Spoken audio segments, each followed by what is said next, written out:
Hey guys, welcome back to my channel. I'm Pierre, this is Homebrew. I'm doing a Mangrove Jacks, hang on. I'm doing a Mangrove Jacks Red IPA today, look. This one here is a Mangrove Jacks Red IPA. It's a, would you believe it's a pilot batch, it's a limited edition one. Unfortunately it's out of date by about a month. I don't think that'll be a problem. Hopefully the yeast will work. I'm not going to do a yeast start. If it doesn't work, I'll just grab another pack of yeast tomorrow to make it start. It's a Liberty Bell Ale. It's got 25 grams of mosaic. It's got 15 grams of citra and 10 grams of Nelson Sauvin. Yeah, hello. Dry hops, so it's going to be dry hopped. It's going to be a very tasty, bitter beer because it has a 4 out of 5 bitterness rating. IBUs is 40 to 45, and it's a very dark amber ale. Once I open the packet up, I'll know a little bit more. All right, let's get stuck into it, shall we?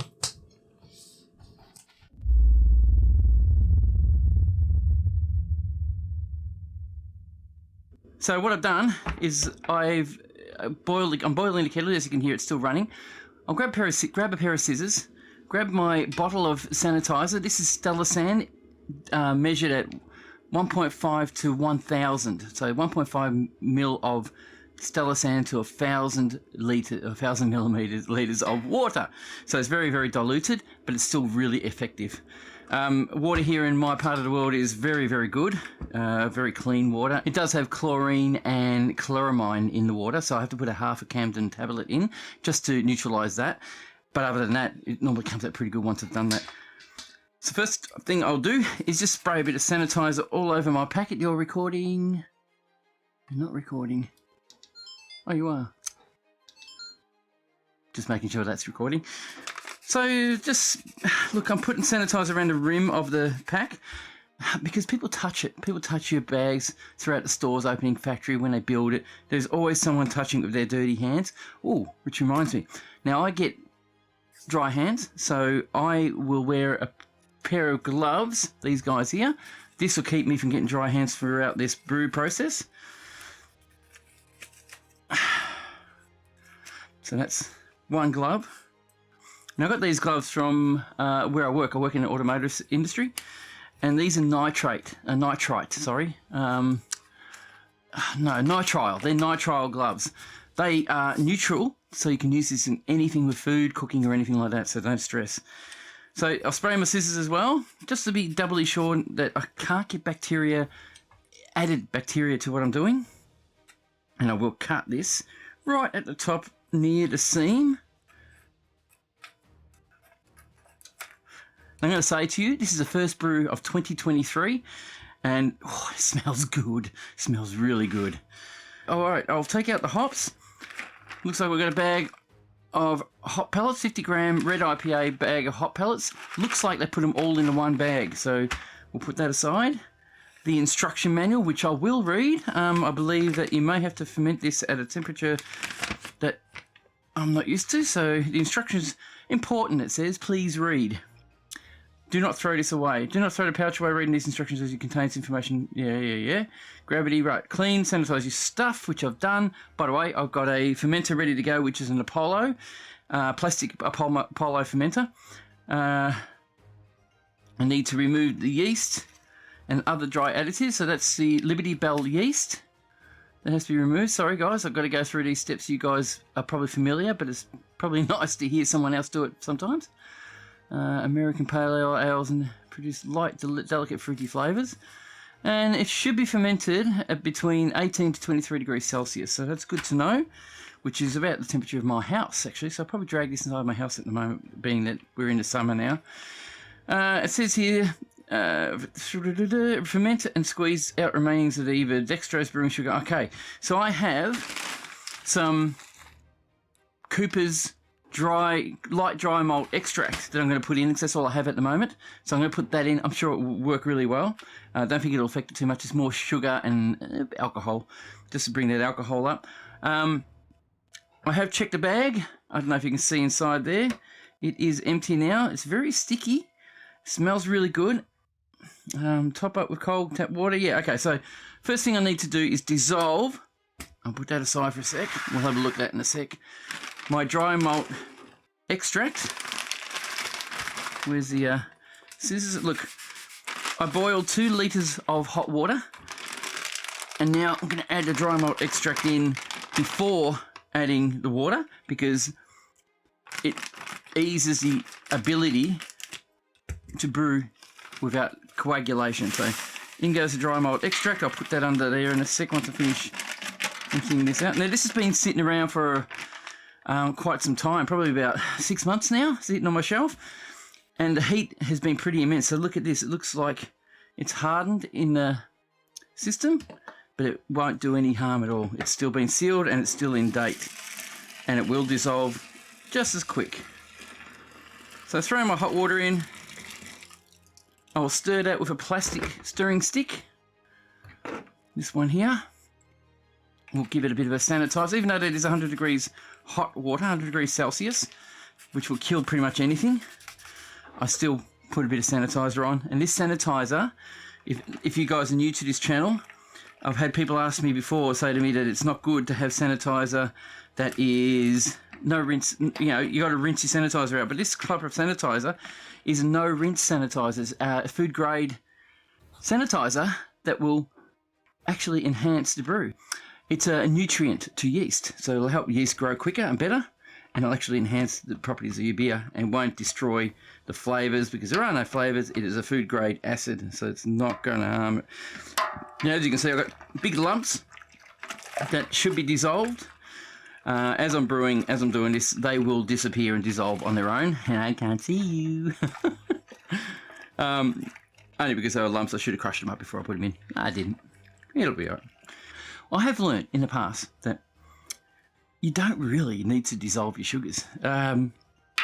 It really doesn't make a difference. I've tried it with and without. I once put a extract into a pot, put it into my fermenter and realised I didn't dissolve any sugar. So I poured the 1 kilogram of just sugar, or dextrose, into my fermenter without stirring it. Threw in the yeast. I did stir it, but didn't dissolve it. And threw in the yeast, put it in the fridge. And the yeast promptly ate the lot and dissolved it themselves. It really made no absolute difference in my brewing. So, just to give you an idea, if you don't dissolve it properly, it'll do it itself anyway, automatically. It just helps for you to know what it tastes like before you throw it into your gear. The other reason why I'm putting it into a metal pot, basically my fermenter can't handle the heat. I have a stainless steel fermenter and an Apollo Titan, which I still need to passivate. I have used it once, but I need to passivate before I keep using it. And that's coming up in the next video. Right now, I'm using the plastic fermenter because that's what I've got, and that's what's going to do this job for me today. So I'm opening this up. You probably can't see much of what I'm doing here, but I'll try and show you. Here is the extract, which is quite thick. I'm going to pour that in. And it's very thick. It's been in my fridge since I bought it. I knew it was going out of date. That's why I got it. I got it pretty cheap, $30. And this is a premium kit worth $45-50. So I got it at a cheap price because it was going out of date. And I threw it promptly into my fridge so it would last at least a little bit longer. But it smells great, so I'm not scared or worried about it whatsoever. So what I'm doing right now is I'm just rolling the end to extract as much goop out as I can, much molasses, I suppose, out of it as I can. We'll scrape the rest out with a spoon. Get in there. I will rinse this out as well, so just might throw a bit more hot water in it. Because it's probably going to need it, because this is very thick. Yeah, look at that. I don't know if you can see that in that camera, but it is very, very thick at the moment. I might have to boil another couple of litres of hot water for this, just to get it rinsed out and cleaned out properly. So I'll do that, and I'll get back to you. Alright, so what I'm doing is I'm just going to put a bit of hot water in that so I can dissolve the rest of this. And put your spoon in. There's still a lot of molasses in here ready to go. I call it molasses, it's extract. And it smells so fresh. So the packaging is doing a really good job. The only thing I'm worried about with this kit is the yeast. I don't know if it's going to be good because it is over a month old now, out of date. It does say best before, and yeast does, they do exaggerate the date, so hopefully it will activate, and if it does, then I'll be happy. So I'll pour that in, and that pretty much cleaned it out, so it's not too bad now. I'm going to push down the sides, and I'm going to need that later, maybe for the instructions or information, so I'll just leave that aside. I've got sticky stuff all over my hands, so I'll just quickly rinse them off. Now that's a part to brewing that, it's a bit of a pain, but because I wear gloves, it makes a huge difference now. So, and I got these cloths from my where I work, and they made a big difference as well. So I don't know if you guys can see inside there now. Those little bits are starting to dissolve a fair bit. I did throw half a Camden tablet in. I just did it while I was waiting for the kettle to boil. So what I'll do is I'll stir this for a little bit. I do have a measuring strip on this one, so it's going to tell me how much I've got in there. In the past, I've neglected to measure what I'm putting into these fermenters, and some of the fermenters I've got don't have a measuring strip on it. So I've just kind of guessed. So if you've seen my other videos, you'll see that I guess a bit, but most of the time it's been working out pretty good. All right, okay, now that's all stirred up, ready to go. I will now grab my fermenter, which is still full of sanitizer, which I'll get out now. So I'm using an Apollo 13. I'm using a Apollo by Keg King. It's been really good. It's probably the best one I've had so far, besides my Titan, but the Titan needs a bit of work before I can really use it properly. I have filled it up with sanitizer. This sanitizer needs to be emptied out and dealt with, so I'll do that right now. I'll be back. Now I'm going to be doing pressure fermenting, so I need a floaty, which is made for this one here, and a pressure relief valve, which is the Spundy, which I got from Keg King. I actually paid for this one. So I've just got to basically put this on and change the pressure to suit. On here, I will put the pickup tube on the serving line, which is the one without the notches in it. Now, this is no rinse sanitizer. Those bubbles will actually keep everything sanitized for longer. That's why you leave it. I will leave that in there. I'll tip the excess out. I'll leave that in there. That will keep it sanitized while I'm ready to put my extract in, which is about now. I'm going to fill my fermenter up. You won't see me do, actually you might. I'll pop it up on the bench here. Put it right where you guys are. Yeah, you can see that, can't you? I'll fill this unit up till about, I reckon, it's going to be 23. I'll fill it up to 18 litres, and then I'll top it up with the rest. I might even fill up to 15 litres, top it up with my extract, then top it up with the rest of the water. I'll do that now if I can get that untangled. Right, once this is full, we'll get back to you. Okay, so it's topped up. You can hear the echo of the water in there. I topped it up to 15 litres on the gauge on the side here. You can't see what I'm showing you. And I'm about to tip my extract in. Now, good bit of hinted advice. Get yourself a funnel. I've done this without funnels before, and I've made you guys laugh your heads off at me. Which is fair enough. Yeah, I'm an idiot sometimes. I do some stupid things.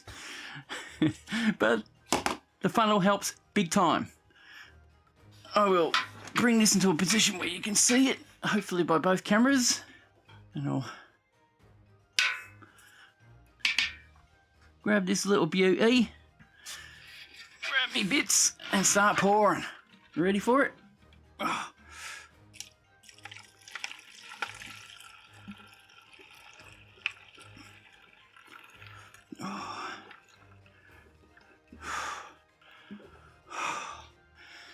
It's actually heavy. I'm going to get it. Ah, that's a better position. Yeah, that was a strain on the gut then. Whoops, spilled it. It's inevitable. I'm going to do it. It's been a while since I've done some brewing, so what am I going to do, eh? Now, the reason why I went 15 litres is we need 23 litres to brew with. It's now at 20 litres. It gives me 3 litres to rinse this pot out now. So all I have to do is rinse it and use that rinse water to pour in there to get it all done. So like I said, we are topping up. And we've got a couple of chunks in here that we still need to dissolve. Like I said, they will dissolve. They'll dissolve during the brewing process. You people are going to laugh at me, I know. But you can get away with it, guys. You can get away with it and be quite all right.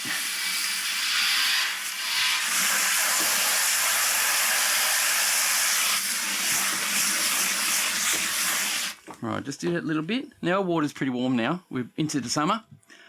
So I'm hoping that this will be under 25. I doubt it will be because I put in more hot water than I usually do. So that's rinsed that a fair bit. We're at 22 litres, so just a little bit more. I'll take these chunks, put them in, because we need those chunks to be in there. There's a bit of the Camden tablet still in there, so we need to get that in there as well. Right, that's all cleaned out, ready to go. I've got 22 litres. I'll put down a level this out, I should say. That's it. Now it is. It does need a little bit more. Pop that up to 23. Done. I'll quickly grab sanitizer and just clean up around it because I spilt a bit around it, and if I don't clean it, it will probably rot. So all I'm doing is just cleaning up what I spilt before I check the temperature. And it should be, I put a gauge on this, there it is. It's at 30 degrees, I thought so. So it says don't pitch your yeast until it drops down to 25 degrees. It'd probably be okay if I did pitch the yeast now, but it's probably going to kill the yeast that's already on its way out. So I prefer just not to do it for now. Throw our pole in. That's a dip tube that we put our temperature reader, or temperature, what do you call it? Our temperature controller sensor in. So that's sealed, closed. We have a pressure regulator, which is a spundy. This bloke is one of their best inventions. It's tiny, it works really well. You put it on your gas side, so it's just gas coming out. And I set it around about 15 psi. At first though, you let it just 2 psi, 3 psi, just to let the gas out. And that's the initial gas so that it doesn't build up inside and go back into your brew and contaminate the flavouring of the brew. Once the first initial 2 days or so of fermentation, depending how quickly it goes, you then tighten it up to increase the pressure to about 15 psi until you finish fermenting. It just helps with the flavours in the beers, and you find it like when you cook. If you put a lid on something when you're cooking, the bad off flavours come out first, and they'll go into the atmosphere. If you have a lid on, they'll hit the lid, drip back into your food, and you don't want that. So you normally cook, heat up the water until it's boiling, take the lid off, let the steam get out, let the bad flavours get out and smells, and then put the lid back on. That's normally what you do when you're cooking. You do a similar thing when you're brewing as well. That goes for all grains, everything. It just pays to let the first initial parts of the gas out, because it's not the best part of the brew process. So what I'll do now, I'll let it cool down for probably take an hour or two to get down to the 25 degrees that it needs to be at. And I'll pitch my yeast and hope for the best it takes off. So you'll see me next when I'm pitching my yeast. Okay. It is down to 27 degrees Celsius, and I need to add M36, which is a Liberty Bell yeast. I do need to... Oh, by the way, I did add a pill so that I can monitor the temperature and the process of the brewing situation. I now need to cut the top of my yeast packet and pour it in. Okie dokie, I have sanitized the top, and I will pop the lid like so. We just need to add it in. I'm going to be careful. Right, ready for it?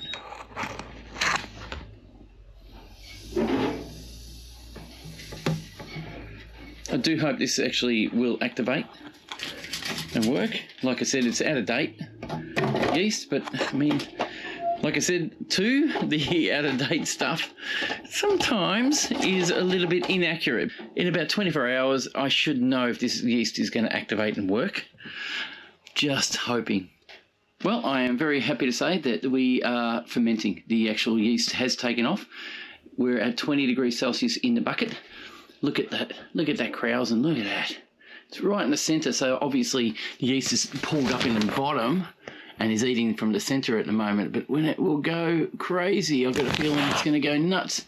I mean, if you can see that now, it's already moving crazily. But it's working. That's all I care for. As you know, your fermentation shouldn't be left in pure light. Basically, it helps grow bad bacteria and develop off flavors. So I'll suggest leave it alone.